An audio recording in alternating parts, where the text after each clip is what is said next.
ગુજરાતમાં દારૂ અને ડ્રગ્સનું ખૂબ મોટા પાયે વેચાણ અને સેવન થઈ રહ્યું છે. ભલે ગાંધીના ગુજરાતમાં દારૂબંધી હોય, પણ એ માત્ર હવે કાગળ પર છે. આવું અનેક વખત સાબિત થઈ ગયું છે અને ફરી એક વખત સાબિત એટલે થયું કે આમ આદમી પાર્ટીના મહિલા નેતા છે દારૂના અડ્ડા પર જનતા રેડ કરે છે અને ત્યારબાદ તેના પર ફરિયાદ થાય છે ને તેની રાતે ધરપકડ કરવામાં આવે છે. શા માટે તેના પર ફરિયાદ કરવામાં આવી છે, શું કામ તેની ધરપકડ કરવામાં આવી છે અને કઈ કલમ હેઠળ થઈ છે, તેના વિશે જ વિડીયોમાં વાત કરવી છે. નમસ્કાર, ગુજરાત BS9 TV ન્યૂઝમાં આપની સાથે હું ભગવતી વિશાવડિયા. અવારનવાર ગુજરાતમાંથી એવા દ્રશ્યો સામે આવે છે કે બેફામ દારૂનું વેચાણ થાય છે અને ક્યાંક છે પોલીસ પર એવા આક્ષેપો લાગે છે કે પોલીસ હપ્તાઓ કરાવે છે, એટલે માટે આવી બધી ગેરકાયદે પ્રવૃત્તિઓ છે તે અટકતી નથી. કચ્છમાંથી ઘણી વખત એવા દ્રશ્યો સામે આવ્યા હતા. આની પહેલા પણ સરપંચ છે તે ખુદ મેદાન આવ્યા હતા. તેમણે આખો દારૂ ભરેલો બોલેરો બતાવ્યો હતો, કેવી રીતે દારૂનું સપ્લાય થાય છે, સ્કેનર બતાવ્યું હતું અને આખા ગ્રુપ ચાલતા હોય છે અને તેમાં પછી છે દારૂનું વેચાણ થતું હોય છે તેનું ભાંડો ફોડ્યો હતો. હવે ફરી એક વખત આપના મહિલા નેતા છે તેઓ મેદાને આવ્યા હતા. તેમણે દારૂના અડ્ડા પર જનતા રેડ કરી હતી અને તે દરમિયાન જે દ્રશ્યો સામે આવ્યા હતા, સૌથી પહેલા એ સાંભળીએ અને ત્યારબાદ જે ગોપાલ ઇટાલિયા કહી રહ્યા છે તેના પર નજર કરીએ. ભાઈ શું ચાલુ છે?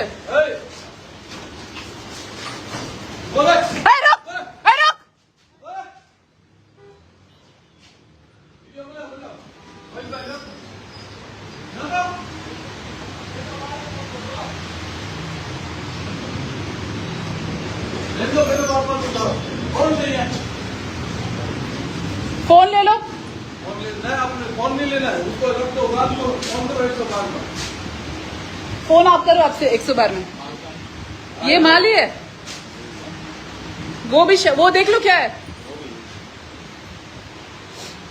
आ गया है वो लाइव में।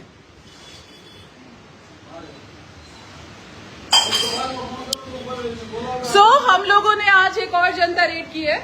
ये पूरा गणेश नगर का एक सेटअप है। ये पूरी दारू है, मैं आप लोगों को दिखाऊं।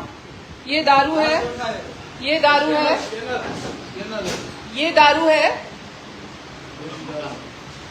और ये स्कैनर है। ये स्कैनर हाथ में रखना, ये लेके भाग जाएगा। स्कैनर हाथ में रखने का। 112 में करो फोन।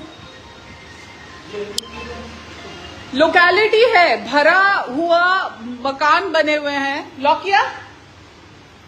पूरी भरी लोकेलिटी में यहाँ दारू बिक रहा है।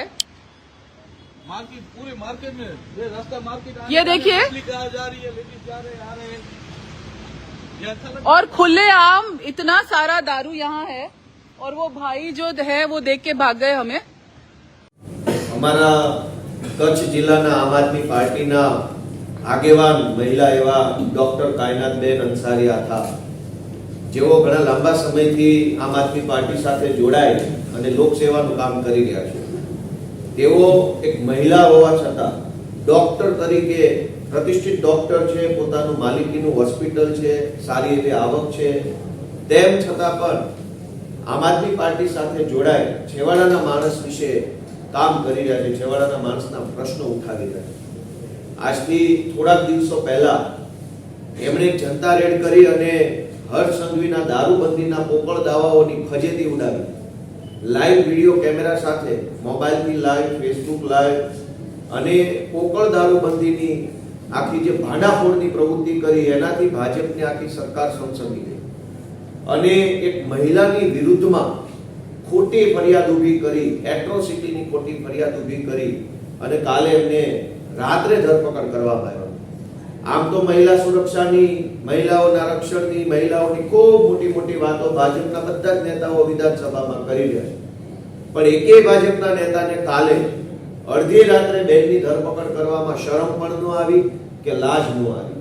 એ બતાવે છે કે આ મહિલાની વાતો જે વિધાનસભામાં થઈ રહી છે એ જૂઠી છે. દારૂની જનતા રેડ કરે એને તો અહીંયા વિધાનસભામાં બોલાવીને ગૃહમંત્રીના હાથે એને સન્માન આપવું જોઈએ કે જે કામ સરકાર ન કરી શકી એ કામ જનતાએ કર્યું.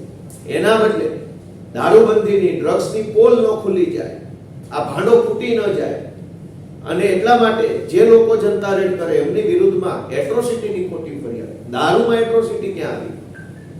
કોઈ દલિત સમાજની એક બેનને ઊભી કરી હાથો બનાવી ફરિયાદી બનાવી ફટાફટ એફઆઈઆર ફટાફટ ધરપકડ ફટાફટ કામ. હમણાં જ મેં વિધાનસભામાં પ્રશ્ન પૂછ્યો હતો કે દલિત સમાજના દીકરાઓને ગોળીએ મારનાર થાનગઢના પીઆઈની ઉપર કેમ કાર્યવાહી નથી થતી? 13 વર્ષ થઈ ગયા. 13 વર્ષ પહેલા દલિત સમાજના દીકરાઓને થાનગઢના પીઆઈએ ગોળીઓ મારી છાતી ઉપર અને મારી નાખ્યા. એ ઘટનાને હજુ ન્યાય નથી મળતો. પણ અમારા આમ આદમી પાર્ટીના આગેવાન કાયનાતબેને જનતા રેડ દારૂ ઉપર પાડી તો એમની ઉપર એટ્રોસિટીની જૂઠી ફરિયાદ થઈ ગઈ. એટ્રોસિટીના કાયદાનો દુરુપયોગ, ફરિયાદ કરનાર દલિત સમાજની બેનને પણ હાથો બનાવવામાં આવી અને દારૂબંધીની પોલ ખોલનાર એક મહિલાને મહિલા દિવસના વળતા દિવસે ગઈકાલે 9 તારીખે મહિલા દિવસ હજુ એક દિવસ પહેલા ગયો છે ત્યાં જ્યાં ભાજપની સરકારે પોતાનું પાપ પ્રકાશ્યું છે, આમ આદમી પાર્ટી એનો કડક વિરોધ કરે છે અને આ ઘટનામાં આમ આદમી પાર્ટી કાયનાતબેનને સપોર્ટ આપી, આમ આદમી પાર્ટીની ટીમને સપોર્ટ આપી. જે પ્રમાણે તેમના આક્ષેપ છે કે ક્યાંક ને ક્યાંક જે મહિલાને ઊભી કરવામાં આવી છે ને એટ્રોસિટીની ફરિયાદ કરવામાં આવી છે, પરંતુ તેમણે આક્ષેપ કર્યા છે કે જ્યારે ભારતીય જનતા પાર્ટીના જ કોઈ નેતા છે આમાં તેમની સંડોવણી હોય, ગેરકાયદે તે ધંધા કરતા હોય તો તેના પર કેમ ફરિયાદ નથી કરવામાં આવતી. આવા અનેક વખત સવાલો થયા છે કે જ્યારે પણ કોઈ પણ સત્તાધારી પક્ષના મોટા ગજાના નેતા છે તેના કાળા કામ ચાલતા હોય છે તો ત્યાં ક્યાંક ગલ્લા તલ્લા ફરિયાદ નોંધવામાં થતા હોય છે અથવા તો તેમની ફરિયાદ જ નથી નોંધાતી. પરંતુ જ્યારે કોઈ આપ નેતા અથવા વિપક્ષના કોઈ નેતા છે વિરોધ કરવા જાય છે તો તેમને અટકાયત કરવામાં આવે છે. તે કોઈ ભ્રષ્ટાચાર વિરોધી પ્રવૃત્તિ છે તેનો ભાંડોફોડ કરે છે તો તેમના વિરુદ્ધ કાર્યવાહી થાય છે. ત્યારે હવે જોવાનું રહ્યું કે જે પ્રમાણે આક્ષેપ થઈ રહ્યા છે અને ખાસ ગુજરાતમાં દારૂ અને ડ્રગ્સનું સેવન અને વેચાણ ખૂબ મોટા પાયે વધી રહ્યું છે તો તેના વિરુદ્ધ સરકાર શું કાર્યવાહી કરે છે, તમારું શું માનવું છે કમેન્ટમાં જરૂરથી જણાવજો. બાકી આવા જ વધુ અહેવાલો સાથે ફરી મળતા રહીશું. તમે અમારી યુટ્યુબ ચેનલને સબસ્ક્રાઇબ કરવાનું, અમને ફેસબુક અને ઇન્સ્ટાગ્રામ પર ફોલો કરવાનું ભૂલશો નહીં. બાકી અવનવી અપડેટ્સ મેળવવા માટે આપ જોતા રહો BS9 TV ન્યૂઝ. નમસ્કાર.